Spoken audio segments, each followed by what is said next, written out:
Hello my friends, this is Paul, and welcome to A Calm Touch of Fantasy. Today we are doing our last video on Dune and June. This is Dune and June video number 4, and this is the non-spoiler review of Dune by Frank Herbert. Before I start this review, I just want to say I understand why this book is so popular. I understand its influence in science fiction. I understand why so many people have this book as their favorite book.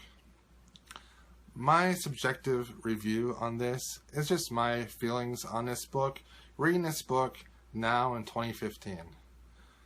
I kind of wish I would have read this many years ago when I first started reading science fiction and fantasy.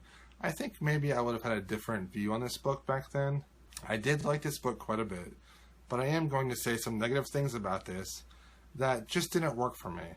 And as a reader, it's okay for me to say things that didn't work for me, even a book as special and as amazing and iconic as this one. Alright, so I gave Dune a 3 out of 5. For plot, I gave it a 4. For characters, I gave it a 3. For setting and world building, I gave it a 4. For writing style, I only gave it a 2. And for heart and mind aspect, I only gave it a 2. For a total score of 15 out of 25. So it's a high 3, guys. As far as summary, because I've been doing the Dune and June read-along, I'm not going to summarize the plot. I feel like the plot is pretty well known and that we've exhausted the plot quite a bit in the last few videos. The bottom line is, I like this book, but there are things in this book that I didn't really care for, but they're so subjective that my goal is to make you understand why I didn't really care for him that much, and to make you say, oh yeah, it's just not for him. Those things just didn't work for him. I think the narrative, the overall story was well told. Herbert put us in the right place at the right time to introduce us to this world, to introduce us to this story, to these characters, and I really appreciate that, because some authors really put the story too early or too late in the narrative, and you either have to read too much or too little to understand what's going on. So things start happening relatively soon within this book, and I really appreciate that. The progress and pace of this book was phenomenal.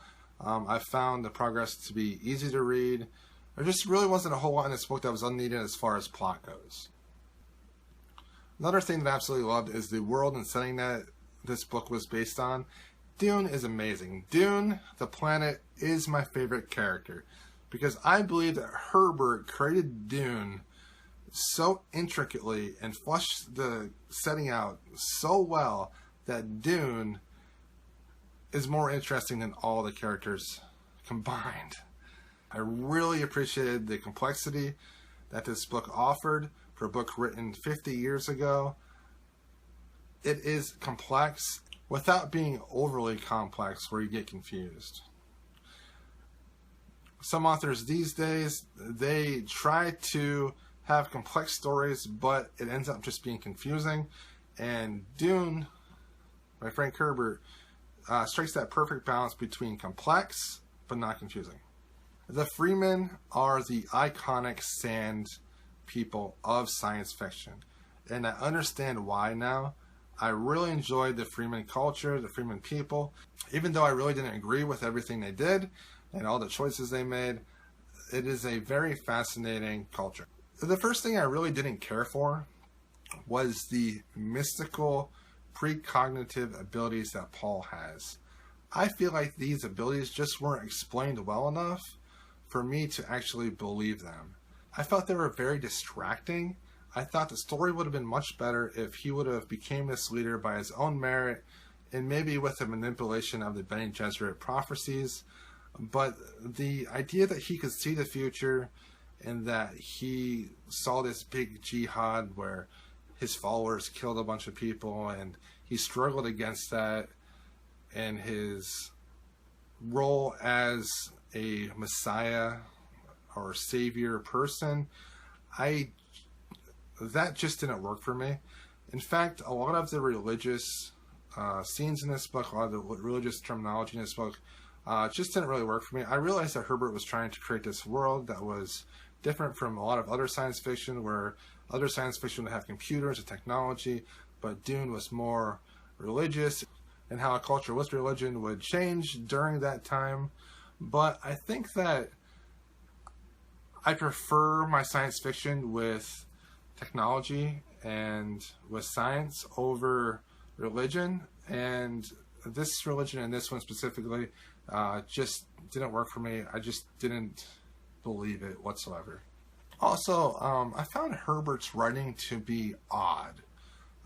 There were so many scenes that were interrupted by the abilities and the mysticism and the religious things, and there were so many scenes that were interrupted by going on to different thoughts and different ideas that a lot of times I had to reread the previous paragraph because the thoughts switched so quickly that I thought I missed something, but it's just Herbert kind of jumping thoughts and jumping scenes, and it was just very jarring. It didn't really work for me whatsoever. And the description that he has, the diction that he used, the word choice, some of the word choices was just downright awkward.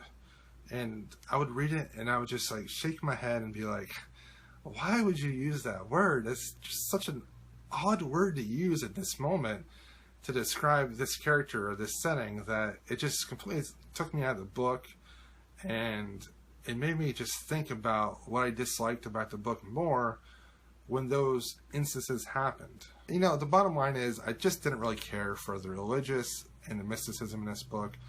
If those things were actually removed, I would have liked this book a lot more. But that's just me.